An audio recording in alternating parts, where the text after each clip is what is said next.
Good morning friends. ఈహెచ్ఎస్‌కి సంబంధించిన విషయం కోసం ఈగర్‌గా వెయిట్ చేస్తున్న గవర్నమెంట్ ఎంప్లాయీస్‌కి, వారి ఫ్యామిలీస్‌కి మరియు ఇతరులకు ఒక మంచి న్యూస్ అండి. మనము రీసెంట్‌గా చూసాము. ఈహెచ్ఎస్ హెల్త్ కేర్ ట్రస్ట్ తెలంగాణలో ఫార్మ్ అయిన విషయం తెలిసిందే. వాటిలో ఉపాధ్యాయ సంఘాలు, ఎంప్లాయీస్ సంఘాలు, పెన్షనర్స్ నుంచి రిప్రజెంటేటివ్ మరియు ఆహ్, గవర్నమెంట్ తరపున ట్రస్ట్ సభ్యులున్నారు. సో, నిన్న ఇవి ట్రస్ట్ సభ్యుల మధ్య ఒక మీటింగ్ జరిగింది. వాటిలో కొన్ని కీలక నిర్ణయాలు తీసుకున్నారు. అసలు ఆ కీలక నిర్ణయాలేందో ఇప్పుడు చూద్దాం. యాక్చువల్‌గా జూలై 15 నుంచి దీన్ని అమలు చేస్తామని మార్గదర్శకాలిచ్చారు.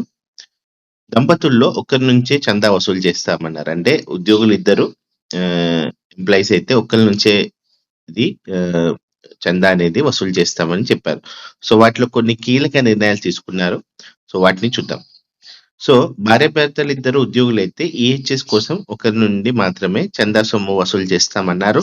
సో, ఏం జరిగింది లాస్ట్ టైమ్ ఇద్దరు ఎంప్లాయీస్ ఉంటే ఇద్దరి నుంచి డిడక్ట్ అయింది కాబట్టి గత నెలలో దంపతులిద్దరి నుంచి చందా వసూలు చేసినందున అనవసరంగా మినహాయించిన డబ్బును తిరిగి చెల్లించేలా ఉత్తర్వులు జారీ చేస్తారు. అంటే ఇద్దరు ఎంప్లాయీస్ నుంచి ఒకవేళ డిడక్ట్ అయ్యి ఉంటే ఒక ఎంప్లాయీకి రీఫండ్ చేయడానికి జీవో ఇష్యూ చేస్తామన్నారు.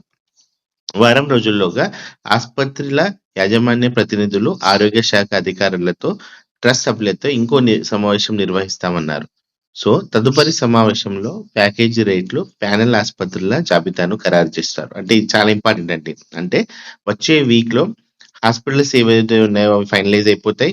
సో, ప్యాకేజ్ రేట్లు అసలు ఏ హాస్పిటల్ నెట్‌వర్క్‌లో వస్తున్నాయో అవంతా ఫైనలైజ్ అవుతుంది. ఇంకేందంటే జూలై 15 నుంచి ఇది స్టార్ట్ అవుతుంది ఇంకా. అంటే హెల్త్ కార్డ్స్ వచ్చేసిన వాళ్ళు ఇంకా జూలై 15 నుంచెళ్ళి కావాల్సిన ట్రీట్‌మెంట్ చేయించుకోవచ్చనమాట. సో, మనకింకా 1 వీక్‌లోగా పర్టిక్యులర్ గైడ్‌లైన్స్ వచ్చేస్తాయి. ఆ గైడ్‌లైన్స్ అన్నీ మనం చూసుకుంటే సరిపోతుంది. సో, హెల్త్ కేర్ ట్రస్ట్ తొలి సమావేశం ప్రభుత్వ కార్యదర్శి, ప్రధాన కార్యదర్శి కె. రామకృష్ణారావు గారి అధ్యక్షతన సచివాలయంలో శనివారం నిర్వహించారు. ఇందులో వివిధ సభ్యులైన వివిధ శాఖల ఉన్నతాధికారులు, ఉద్యోగ, ఉపాధ్యాయ, పెన్షనర్ల సంఘాల నేతలు పాల్గొన్నారు. సో, ఇక్కడ ఇంపార్టెంట్ విషయం ఏందంటే అందరూ మన ఎంప్లాయీస్ రిప్రజెంటేటివ్స్ ఉన్నారు గాబట్టి, అసలు లోపల ఏం జరుగుతుందన్న దాని మీద క్లారిటీ ఉందనమాట. లేకపోతే యాక్చువల్ ఇన్ఫర్మేషన్ మనకు బయటికి తెలిసే ఛాన్సెస్ తక్కువుంటుండే. కాబట్టి ఈ ట్రస్ట్‌లో ఎంప్లాయీ యూనియన్స్ మెంబర్స్ మరియు పెన్షనర్స్ మెంబర్ ఉండడం అనేది కొంచెం అడ్వాంటేజ్ అనమాట.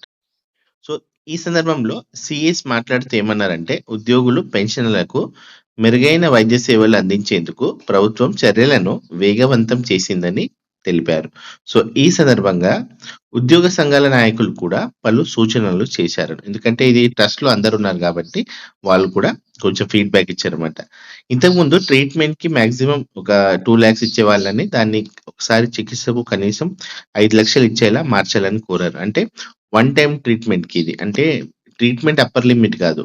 అంటే ఒక డిసీజ్ వస్తే అప్పర్ లిమిట్ 5,00,000 అట్లా గాదు. ఒక్కసారి వన్ టైమ్ విజిట్‌కి మాక్సిమం ఎంత అన్న దాని పైన కొంచెం గైడ్‌లైన్స్ మార్చాలని చెప్పారు. క్యాన్సర్‌లో వచ్చిన కొత్త రకాలను పథకంలో చేర్చాలని, ఆయుర్వేద చికిత్సలను కూడా వర్తింపచేయాలని యూనియన్ లీడర్స్ చెప్పారు.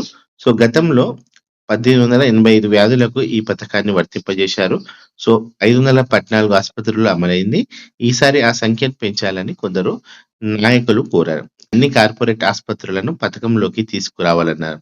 చికిత్స పూర్తయిన తర్వాత 15 రోజుల్లో పేమెంట్ ఇచ్చేయండి. లేకపోతే ఇంతకు ముందులాగా పథకం నీరు గారిపోతుంది అన్నారు. ఎందుకంటే మనం ట్రీట్మెంట్ చేయించుకున్న హాస్పిటల్స్‌కి పేమెంట్ ఇమ్మీడియేట్‌గా చేసేయండి. ఆ పేమెంట్‌లో డిలే అయితే మళ్ళా హాస్పిటల్ నెట్‌వర్క్ నుంచి బయటికొచ్చేస్తే మళ్ళీ గందరగోళం గురి చేసినట్టు అవుతుంది గాబట్టి, సో, హాస్పిటల్ పేమెంట్స్ కూడా టైంకి చేసుకొని స్కీమ్ ఎగ్జిస్టెన్స్ కోసం హెల్ప్ చేయాలని యూనియన్ లీడర్స్ మన సీఎస్ గారిని కోరుకున్నారు. సో, అదే విధంగా కొన్ని ప్రతిపాదనలతో వినతి పత్రాలు అందజేశారు.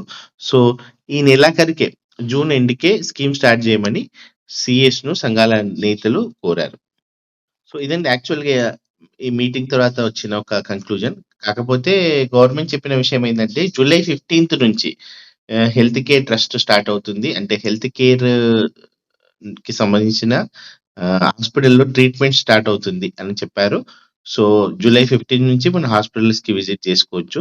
సో, 1 వీక్‌లో మోర్ గైడెన్స్ వస్తుంది. గైడ్‌లైన్స్ ఇస్తామని చెప్పారు కాబట్టి, సో, 1 వీక్ తర్వాత వచ్చే గైడ్‌లైన్స్ మనం మళ్ళీ చూద్దాం.